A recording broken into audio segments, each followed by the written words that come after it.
Қымбатты оқушылар, бүгінгі сабақтың негізгі мақсаты бойынша біз сіздермен бірге елдердің азаматтық процессуалдық құқықтарымен танысамыз. Ең алдымен азаматтық процессуалдық құқық дегеніміз не екенін білмес бұрын, біз сіздермен бірге бүгінгі сабақта қолданылатын терминдарға назар аударайық. Федерация, монархия, конфедерация терминдармен сіздер өткен сабақтан танысыздар. Саяси режим, демократия, автократия, тоталитаризм терминімен сіздер танысыздар. Геноцид, диктатура және сайлау құқығы сіздерге таныс, және біз үшін бүгін жаңа термин гендерлік саясат, және ол апартейд деген термин болмақ. Ең алдымен азаматтық процессуалдық құқықтар сипаттамасы бұрын сіздермен бірге біз гендерлік саясат және апартейд деген терминдерге тоқталайық. Апартейд дегеніміз ол елдердің нәсілдік кемсітушілігі, яғни адамдарды бұрын өздерінің нәсілдеріне байланысты, көбінесе ол афроамерикандық нәсілдер, яғни негроидтық нәсілге жататын, олардың құқықтары ақ нәсілдерге қарағанда төмендеп, нәсілдік кемсітушілік ретінде апартейд термині қолданылған. Мысалға, мынау тұрған жазуға қарасақ, бұл Оңтүстік Африка Республикасының Дурбан қаласының жағажайындағы пляжда жазылған жазу. Бұл жердегі жазудың аудармасы негізінен бұл пляжға тек қана ақ нәсілділер түсе алады деп жазған. Яғни бұл жерде біз көріп тұрмыз нәсілдік кемсітушілікті. Екінші сіздерге жаңа болып отырған термин ол гендерлік саясат. Біз гендерлік саясатпен танысып кетейік. Гендерлік саясат дегеніміз ол елдегі биологиялық емес әлеуметтік жағдайларға тәуелді әлеуметтік жыныс, яғни әйелдер мен ерлердің арасындағы айырмашылықтар. Яғни әйелдер мен ерлердің қоғамда тең болмауы. Мысалға, мына суреттен көріп отырмыз, әйелдер мен ерлердің мемлекетте теңсіздігі жоқ.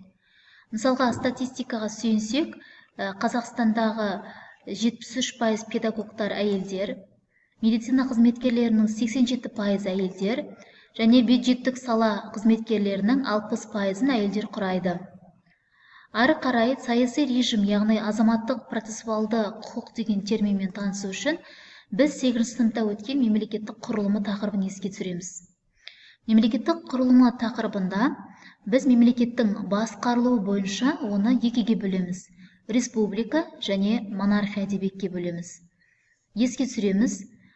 Және әкімшілік ұйымдастырылуы бойынша біз оларды бөлеміз: унитарлы, федерациялы және конфедерациялы деп бөлеміз.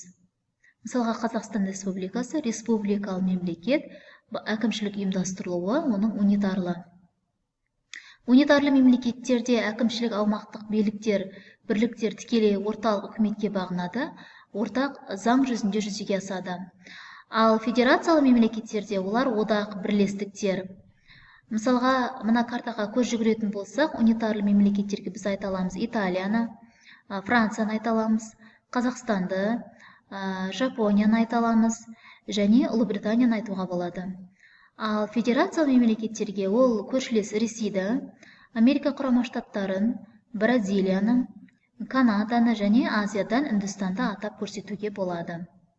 Дүние жүзінің елдерін қарап отырсақ, 172 мемлекеттің әкімшілік ұйымдастырылуы унитарлы мемлекеттер, яғни көріп отырмыз біз Европаның мемлекеттері, Оңтүстік Батыс Азияның, жалпы орталық және Шығыс Азияның мемлекеттері, Индонезия, Жаңа Зеландия, Африканың көптеген мемлекеттері, Шығыс Африкадан басқасы Мадагаскар аралын қоса алғанда, және Латын Америкасы елдерінің батыс жағалауындағы елдер әкімшілік ұйымдастырылуы унитарлы мемлекеттер. Ал федерациялы мемлекеттерге әлемде 22 мемлекеттің әкімшілік ұйымдастырылуы федерациялы. Олар жаңа айтқан мемлекеттер ақш, Канада, Мексика, Бразилия және Австралия, Үндістан айтатын болсақ, және керісінше, яғни мына картада жоқ мемлекеттер Африканың шығыс жағалауындағы мемлекеттер және Азиядан атап айтуға болады ең ірі Ресейді әкімшілік ұйымдастырылуы федерациялы деп. Енді саяси процессуалды құқыққа тоқталайық. Саяси процессуалды құқыққа тоқталу үшін елдің саяси режимін қарастырамыз. Саяси режим дегеніміз не? Ол саяси билік, яғни орталықтан басқарылатын қоғамның тыныс тіршілігін қамтамасыз ететін біртұтас организм ретінде күрделі құрылым, яғни елдің басқару формасы. Бір елде саяси режим демократия болады, бір елде керісінше антидемократия болады. Біз демократиялық елдерді бөлеміз: толық демократиялық елдер және жартылай демократиялық елдер. Кейбір елдердің заң жүзінде демократия деп айтқанмен, оларда демократия толық қозғалмайды, орындалмайды. Сондықтан да ол елдер жартылай демократиялық елдер болады. Антидемократиялық елдер тоталитарлық, авторитарлық, яғни бір адам ғана басқарады, және фашистік жүйе болып бөлінеді. Демократияда әртүрлі партиялар болады, халықтың еркін сөз бостандығы болады, ал антидемократияда керісінше халықтың пікірі аса болмайды, бір ғана адам мемлекетті басқарып отырады. Әрі қарай жалғастыратын болсақ, біз осы саяси режимді сипаттаған кезде елдердің шекарасын қарастырамыз. Шекарасын белгілеу бір мемлекет пен екінші мемлекеттің арасындағы, мысалға А мемлекетінен, мысалға А мемлекеті мен Б мемлекетінің, Б мемлекетінің арасындағы нүкте, мысалға осы аймақ 7000 километр болатын болса, осы 7000 километр менікі немесе сіздікі арамыздағы шекара деп жай ауызша түрде белгілеу, ол термин бойынша бізде делимитация деп аталады.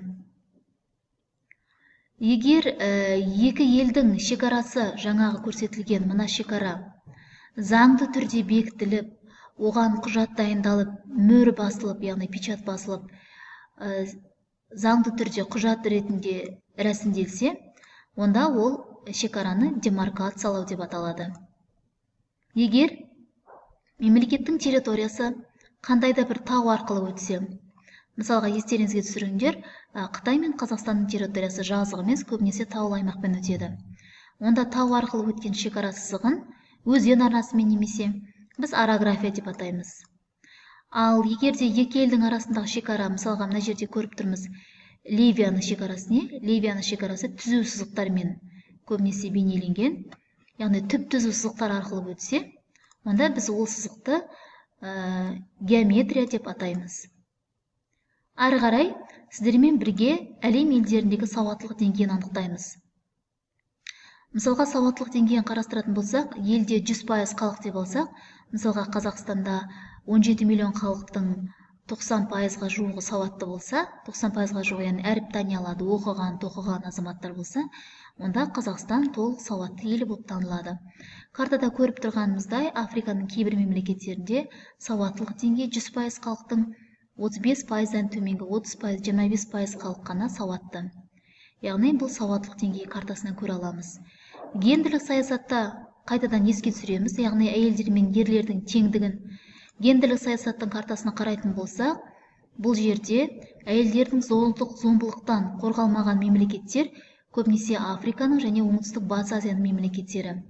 Әл әйелдерді зорлық-зомбылықтан жоғарғы деңгейде қорғалатын мемлекеттерге көріп отырмыз, ақш пен Канаданы жатқызуға болады, және Еуропа мемлекеттерінде әйелдердің құқықтары толық қорғалады.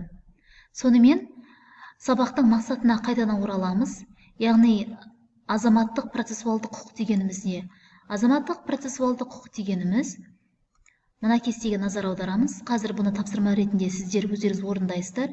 Елдің басқару түрі, яғни унитарлы республика немесе монархия, ұйымдастырылуы унитарлы немесе федерациялы, демократиясының түрі толық немесе жартылай, сауаттылық деңгейі, гендерлік саясаты, шекарасы, осының барлығын қоса айтқан кезде, біз сол елдің тақырып бойынша, бүгінгі мақсат бойынша, сол елдің азаматтық процессуалды құқығын айта аламыз.